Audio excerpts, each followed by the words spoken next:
Hi everyone, and welcome to the Ocean Sciences Center. My name is Sarah, and I'm a graduate student here at the OSC. Today we are going to be dissecting two marine creatures to explore their similarities and differences, and to infer some information about their evolutionary relationship. In this lesson, we are going to be using some specific terms related to evolutionary biology, so if you have not gone over them in your class, or even if you just want a brief refresher, we have included some supplementary materials that covers this information, so you can go check that out now.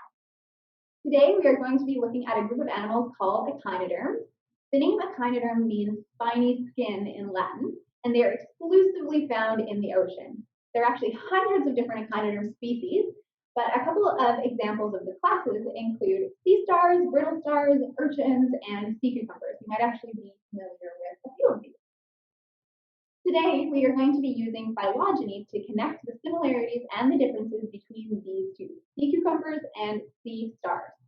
So all echinoderms actually share a common ancestor, and so they are going to share certain traits, similar to how you might share similar features with your siblings, your cousins, or your parents.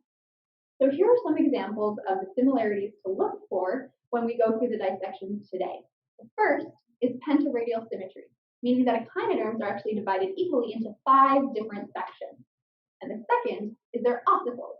Ossicles are small calcareous structures that help the body remain rigid and help maintain its form, kind of like the scales or bones you would see in other organisms. So before we begin our dissection, it's really important to learn everything we can from looking at the external features of an organism. For instance, just by looking at and touching the skin of this organism, we can feel that it's spiny and rough from the ossicles. At this angle, it's also possible to see the madreporite, which allows the sea star to pump water into the hydrovascular system. And the hydrovascular system has a variety of functions, but one of the coolest is that it allows the organism to move around. When we flip the organism over, we can see that the rows of tube feet run from the center of the organism all the way down to the end of each of its arms. The external part of the tube foot is called the podia, and it's what allows the sea star to move around and stick onto rocky substrate. And this is because each one of these podia has a little suction cup at the end. So these 5 arms are actually connected internally through the central body cavity. So major organs, like the gonads right here, the lighter pink ones, and the digestive glands, the hepatopancreas, actually float in fluid in the central body cavity. The digestive tract in here runs from the top to the bottom of the organism, and it connects it through the stomach and the anus. It's also possible to see the tube feet from this side, the internal side of the tube feet, and these are called the ampullae.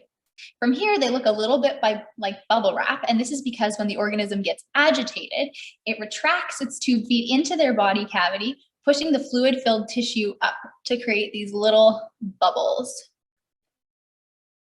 A fun fact about sea stars is that if they lose one of their arms to something like a predator attack, they're able to regrow one whole arm later on.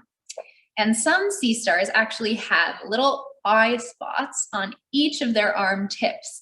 And this is really interesting because no other echinoderm actually has this trait. However, there are other species of marine invertebrates like jellyfish or scallops that also have eye spots on their body. And so this is an example of convergent evolution. One of the first things that we notice when we're looking at the external features of a sea cucumber is how smooth and soft the skin is. So this is very different from what we saw in sea stars.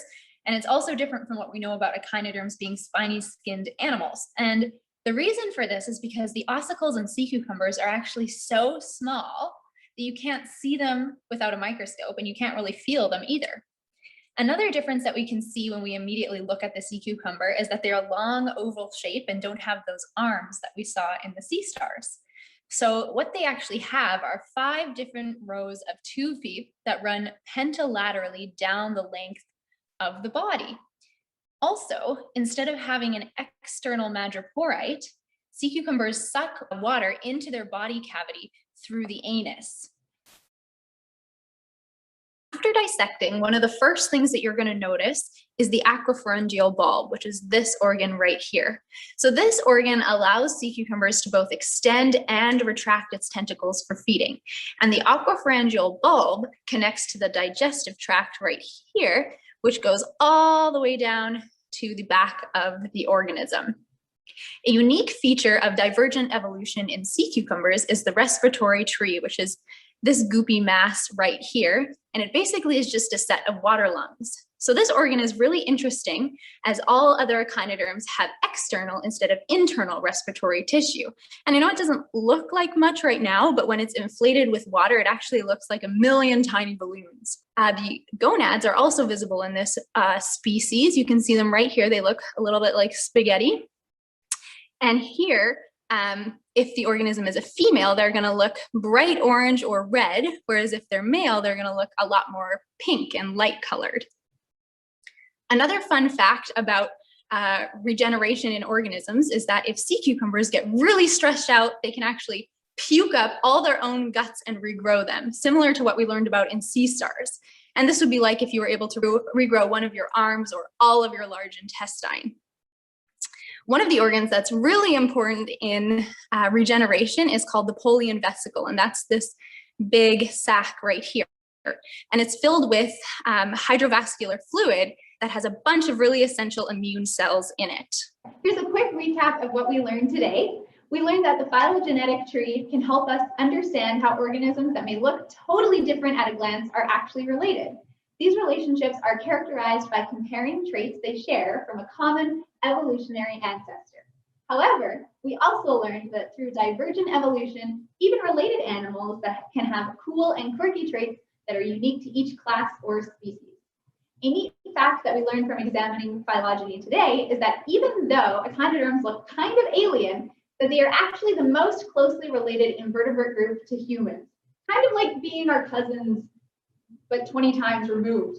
We also have a few dissection worksheets available for you to complete with the knowledge you gained from this lesson. Thank you so much for joining us, and we hope you had fun and learned something new.